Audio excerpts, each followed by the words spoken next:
সূরা কিয়ামায় আল্লাহ রাব্বুল আলামিন বলেন ইয়াসআলু আইয়ানা ইয়াউমুল কিয়ামা, কিয়ামত সম্পর্কে প্রশ্ন করা হলে ইয়াসআলু আইয়ানা ইয়াউমুল কিয়ামা, কিয়ামত সম্পর্কে প্রশ্ন করা হলো ফাইদা বারিকাল বাসার ওয়া খাসাফাল কমার, যেদিন এই যে চোখের আমরা দেখতেছি এই চোখের দেখাটা ঠিক থাকবে না। চোখের দেখাটা কি থাকবে না? ফাইদা বারিকাল বাসার ওয়া খাসাফাল কমার, চন্দ্র সেদিন জ্যোতিহীন হয়ে যাবে। বলেন নাউযুবিল্লাহ।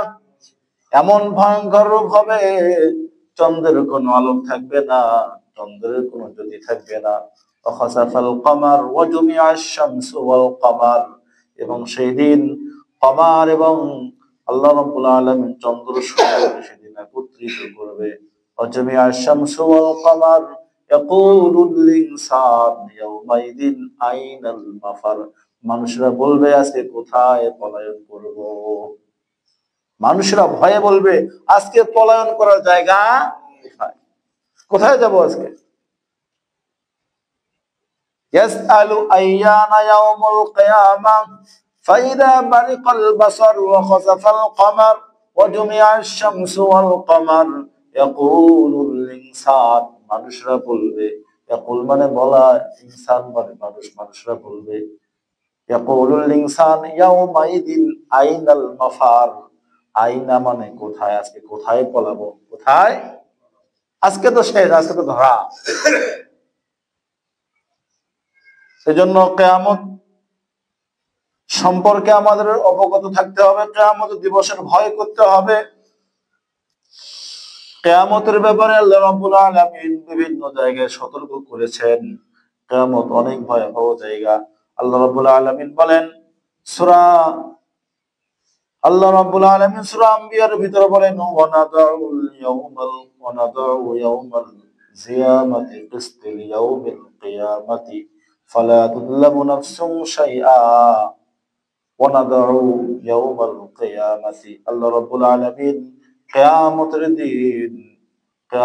দিন ন্যায় বিচারের মানদণ্ড স্থাপন করবেন। বলেন না সুবহানাল্লাহ। আল্লাহ রাব্বুল আলামিন বলেন ফালা তুযলামু নাফসুন শাইআ, সেদিন কোন মানুষের প্রতি জুলুম করা হবে না। ফালা তুযলামু নাফসুন শাইআ, কোন নফসের প্রতি সেদিন জুলুম করা হবে না। ওয়া ইন কানা মিসকালা হাববাতিন মিন খারদালিন, যদি কোনো ব্যক্তি সরিষা দানার পরিমাণ আমল করে, কি করে, বেশি আমল করে নাই, সরিষা দানার পরিমাণ, খারদালিন, খারদাল মানে সরিষার দানা, হাব্বাতিন মিন খারদাল, হাব্বাতিন মিন খারদাল, আল্লাহ পাক বলতেছেন যে সরিষার দানা পরিমাণও যদি কেউ আমল করে আতাইনা বিহা, আল্লাহ রাব্বুল আলামিন এটা উপস্থিত করে। বলেন না সুবহানাল্লাহ। ওয়া কাফা বিনা হাসিবিন, আল্লাহ রাব্বুল আলামিন বলেন হিসাব নেওয়ার জন্য আমি আল্লাহই যথেষ্ট। আল্লাহ পাক বলতেছেন হিসাব নেওয়ার জন্য আমি আল্লাহই যথেষ্ট। সূরা ইয়াসিনের ভিতরে আল্লাহ পাক বলেন আল-ইয়াওমা নাখতিম আলা আফওয়াহিহিম, আল্লাহ রাব্বুল আলামিন কিয়ামতের দিন মানুষের মুখে মোহর মেরে দিবে। কি মেরে দিবে? মুখ বন্ধ করে দিবে। আল-ইয়াওমা নাখতিমু আলা আফওয়াহিহিম ওয়া তুকাল্লিমুনা আইদিহিম, আল্লাহ রাব্বুল আলামিন বলেন মানুষের হাত আমার সাথে কথা বলবে। কি কথা বলবে? আইদিহিম, হাত, ওয়া তুকাল্লিমুনা, কালাম করবে, আমার সাথে কথা বলবে তাদের হাত, আইদিহিম, ওয়া তাশহাদু আরজুলুহুম, আল্লাহ রাব্বুল আলামিন বলেন আরজুলুম মানে পা, আরজুলুহুম বিমা কানু ইয়াকসিবুন ওয়া তাশহাদু আরজুলুহুম বিমা কানু ইয়াকসিবুন, আল্লাহ রাব্বুল আলামিন বলেন তাদের হাত আমার সাথে কথা বলবে আর তার এই দুই পা তার ব্যাপারে আমার কাছে সাক্ষী দিবে। কি দিবে? তাহলে কি এই হাত পা দিয়ে অন্যায় করা যাবে? এই হাত পা আপনার আমার, অন্যায় কাজে হাত পা ব্যবহার করা যাবে না। আবার ন্যায় কাজে ব্যবহারও করতে হবে, ন্যায় কাজে ব্যবহার করতে হবে। কিয়ামত অতি সন্নিকটে, কিয়ামতের অনেক আলামত প্রকাশ পেয়ে গেছে, আপনারা জানলে খুশি হবেন। অনেকে হয়তোবা জেনেছেন আমাদের শাম দেশ, আমাদের পবিত্র ভূমি শাম দেশ সম্পর্কে আল্লাহর রাসূল অনেক ভবিষ্যৎবাণী করেছেন। সামদেশ আল্লাহ রাব্বুল আলামিন জালিমদের হাত থেকে মুক্তি দিয়েছেন, বলেন না সুবহানাল্লাহ। সামদেশ কি হয়েছে? স্বাধীন হয়েছে। সামদেশে যে জালিমরা ছিল তারা পলায়ন করছে, বলেন নাউজুবিল্লাহ। বাংলাদেশ থেকে এক জালিম যেমন পলায়ন করছে, সেরকম ভাবে সামদেশ থেকেও এক জালিম কি করছে? পলায়ন করছে। বাশার আল আসাদ, বাশার আল আসাদ সে কি করছে? পলায়ন করছে। এটা কিয়ামতের আগে, এটা এই সম্পর্কে আল্লাহ রাসূল সাল্লাল্লাহু আলাইহি ওয়াসাল্লাম ভবিষ্যৎবাণী করেছিলেন যে সামদেশ মুসলমানদের পবিত্র ভূমি। মুসলমানরা যখন ইমানি শক্তি নেয়, ইমানি শক্তি নিয়ে যখন অগ্রসর হয়, কাফেররা তখন ভয়ে থরথর করে কাঁপে। কথা বলেন ঠিক কিনা? যারা নমুনা আমরা আমাদের ইতিহাস থেকে আমরা জানতে পারি, আমাদের 300 লোকের 1000 লোকের বিনিময়ে 300 লোকে যথেষ্ট ছিল। কথা বলেন ঠিক কিনা? 300 লোক 1000 লোককে সাইজ করছে। কথা বলেন ঠিক কিনা? এরকম অনেক অনেক অনেক নজির আছে যে মুসলমানরা ইমানি শক্তি, কি শক্তি? ইমানি শক্তি। এই ইমানি শক্তিতে বলিয়ান হতে হবে। আমাদের কখনো পিছপা হলে চলবে না। মুসলমান কখনো সংখ্যার কারণে কি হয় না, আমি প্রায় কথাটা বলি, মুসলমান সংখ্যার কারণে কোনো বিজয় লাভ করে না। আজকে আমাদের পার্শ্ববর্তী দেশ ভারত, নাম বলতেই হয়, না বললে চলে না, কারণ ইতিহাস সাক্ষী। আপনারা সবাই জানেন 1803 সাল পর্যন্ত 1803 সাল পর্যন্ত মুসলমানরা শাসন করেছে ভারত। কথা বলে ঠিক কিনা? ভারত উপমহাদেশ কত সাল পর্যন্ত শাসন করেছে মুসলমানরা? 1803 সাল পর্যন্ত মুঘলরা শাসন করেছে, মুসলমানরা শাসন করেছে প্রায় 700 বছর। কত বছর? 700 বছর। আর বর্তমান এই হিন্দুরা শাসন করতেছে, হিন্দুরা শাসন করতেছে মনে হয় 100 বছর এখনো হয়নি। কথা বলেন ঠিক কিনা? 1803 সাল থেকে, তারপর থেকে ব্রিটিশরা শাসন করেছে। কে শাসন করেছে? ব্রিটিশরা। আজকে ব্রিটিশরা যে এত উন্নত, সব চোর, এগুলো সব কি? চোর, সব ডাকাতি করে নিয়ে গেছে এগুলো। কথা বলেন ঠিক কিনা? আজকে আমাদের মুসলমানরা জানে না আওরঙ্গজেব কে, জাহাঙ্গীর কে, সুলতান মাহমুদ কে, সুলতান মাহমুদ গজনী কে, এগুলো আমাদের মুসলমানরা জানে না। আজকে আমাদের কথায় কথা আসে, আমাদের বাংলাদেশে শুধুমাত্র ৭১-এর মুক্তিযুদ্ধের চেতনা পড়ানো হয়, কিন্তু ৪৭-এর চেতনা পড়ানো হয় না। কোন চর্চা নাই। আছে কি? আছে কি? আছে। আমরা কয়জনে জানি যে 1947 সালে আমাদের এই পাকিস্তান যে করা হয়েছিল, এই পাকিস্তান করার উদ্দেশ্য কি ছিল? আজকে আমাদের দেশে অনেকে না বুঝেই বলে যে আমাদের দেশ ধর্ম নিরপেক্ষ দেশ, আমাদের দেশটা কি হবে না, ধর্মের আঙ্গিকে চলবে না। অথচ মুক্তিযুদ্ধের চেতনা এগুলো ছিল না। মুক্তিযুদ্ধের চেতনা আমাদের এই ফ্যাসিস্ট সরকারের আমলে এই কথাটা আমাদেরকে মুখস্থ করা হয়েছে যে মুক্তিযুদ্ধের চেতনায় উজ্জীবিত হও, মুক্তিযুদ্ধের চেতনা হুজুররা নাই। কথা বলেন ঠিক কিনা? অথচ মুক্তিযুদ্ধের চেতনা কি ধর্ম নিরপেক্ষ দেশ গড়ার? দেশ গড়ার।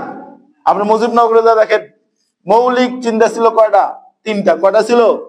চিন্তা। তিনটা। 1 নম্বর হচ্ছে সাম্য। 1 নম্বর কি? সাম্য। 2 নম্বর হচ্ছে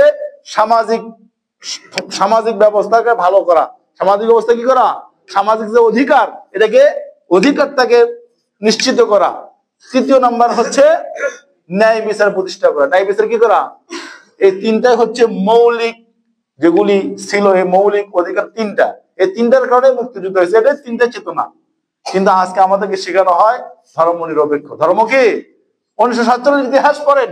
1947 সালে যখন এই পাকিস্তান হয়, তখন একটা স্লোগান ছিল, আপনারা ইতিহাসে বইয়ে পাবেন।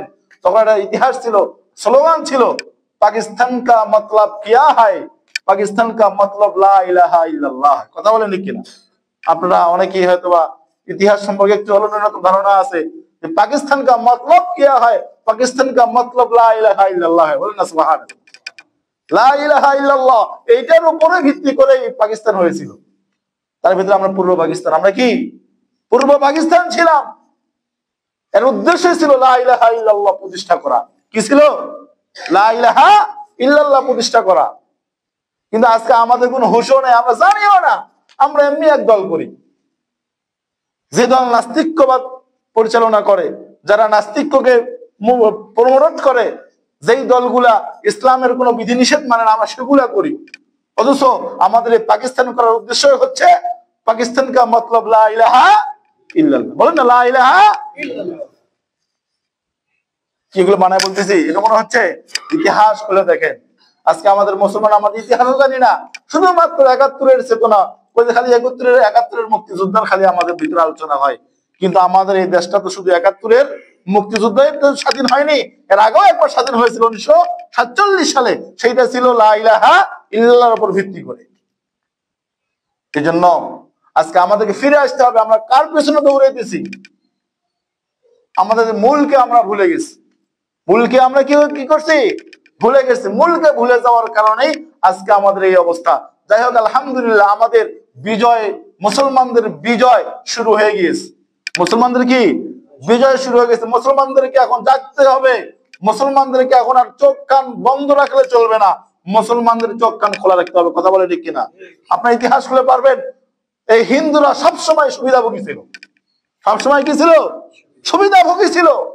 ইতিহাস ঘাটেন, দেখবেন মুঘল সম্রাটের মুসলমানরা যে পতন হয়েছে, এর ভিতরে হিন্দু রাজপুতের মারাঠা আন্দোলন নামে একটা আন্দোলন করেছিল, যেটা মুঘল সম্রাটদের পতনের অন্যতম একটা কারণ ছিল। মারাঠা আন্দোলন, কি নাম বলেন? কি নাম? মারাঠা আন্দোলন, যেটা হিন্দুরা এটা আন্দোলন করেছিল। ব্রিটিশদেরকে পরবর্তী তারা ব্রিটিশদের থেকে অনেক সুযোগ সুবিধা ভোগ করেছে। তারপরে তারা জমিদারি পেয়েছে। কি পাইছে? জমিদারি পাইছে। আর এই ব্রিটিশদের ব্যাপারে সর্বপ্রথম যে যুদ্ধ ঘোষণা করা হয়েছিল, তার নাম শাহ মোহাম্মদ আব্দুল আজিজ দেহলভী রহমাতুল্লাহ আলাইহি। সুবহানাল্লাহ। তিনি একজন মুসলমান এবং আলেম। মুসলমান এবং কি? তিনি সর্বপ্রথম ফতোয়া জারি করে যে এখন এটা দারুল হরব। দারুল হরব আজকে আমাদের মুসলিম যুবকরা জানে না, আরে যুবক কে বুড়েরাও জানে না। কথা বলেন ঠিক কিনা? এই জন্য আমাদেরকে ভুলে গেলে চলবে না। আমরা কার পিছনে জড়িতেছি, কার পিছনে কি করতেছি? আরে আমার তো ৭৫০ বছর মুসলমান শাসন করছে। হায়দ্রাবাদ, দিল্লি, এগুলো মুসলমানদের সম্পদ। কাদের সম্পদ?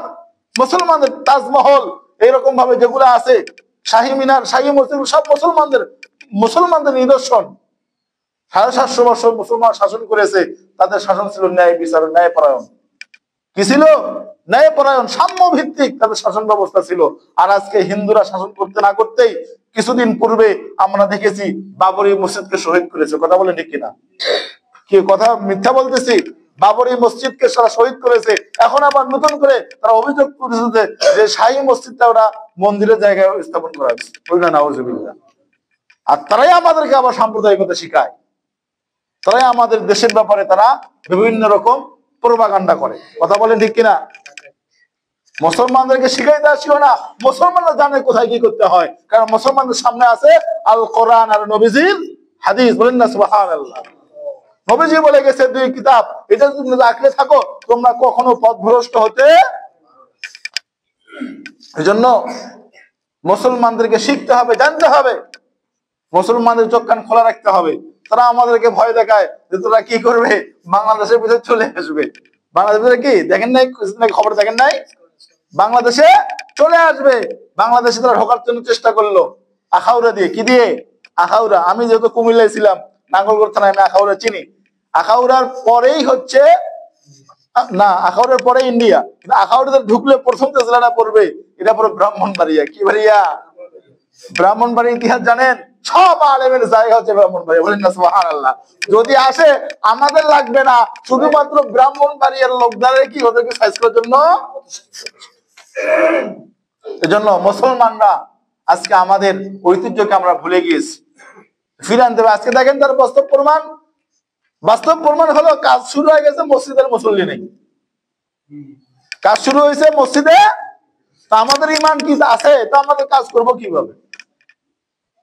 ইমান রাখতে হবে। ইমান রাখতে হবে শক্তিশালী। ইমান করতে হবে শক্তিশালী। যাই হোক, যে কথা বলছিলাম, কিয়ামত অতি সন্নিকটে। কিয়ামত কি অতি সন্নিকটে। সিরিয়া বিজয় হয়ে গেছে। বলেন না সুবহানাল্লাহ। তারা এবং ঘোষণাও দিছে যখন আমরা শুধু এই সিরিয়া সীমাবদ্ধ থাকবো না, এটাকে আমাদের এই সিরিয়াকে মূলত সামদেশ বলা হয়। কি দেশ বলা হয়? সামদেশ। এই দেশে হযরত ঈসা আলাইহিস সালাম আবার আসবেন দুনিয়াতে, বলেন না সুবহানাল্লাহ।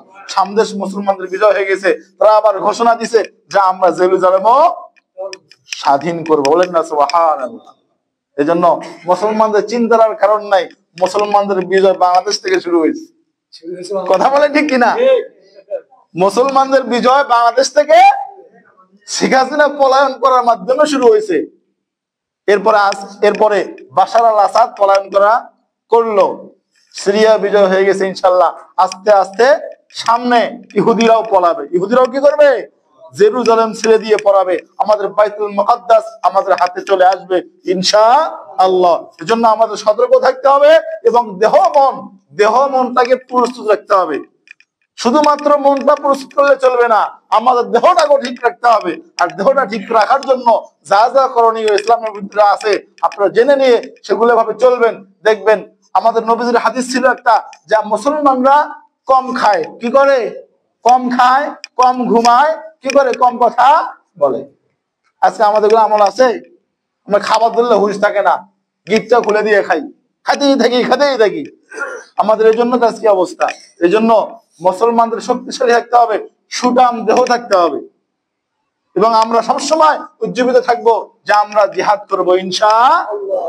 যে মুসলমানের অন্তরে জিহাদের তামান্না থাকবে না, সে খাঁটি মুমিন হতে পারে না। থাকতে হবে তামান্না, কোন সময় যদি ইসলামের জন্য জীবন দিতে হয় ইনশাআল্লাহ সামান্যতম পিছপা হব না। আলহামদুলিল্লাহ এখন আমরা দেখতে পেরেছি 24 আগস্টে 5 আগস্টে আমরা দেখছি যে আমাদের প্রত্যেকটা মুসলমান হয়তো বা সে নামাজ পড়ে না, কিন্তু ইমানি চেতনা এখনো বিদ্যমান। ছোট ছোট বাচ্চারাও এই জালিমকে দূর করার জন্য বের হয়েছিল। কথা বলে ঠিক কিনা? এজন্য আমার একটা কথাই বলতেছিলাম যে ইতিহাস জানেন, ইতিহাস শুধুমাত্র 71-এর না, 71-এর ইতিহাস শুধু না, আমাদের 47-এর ইতিহাসও আছে। আর 47-এর ইতিহাস হলো একটাই, যে পাকিস্তান কা মতলব লা ইলাহা ইল্লাল্লাহ প্রতিষ্ঠা করা।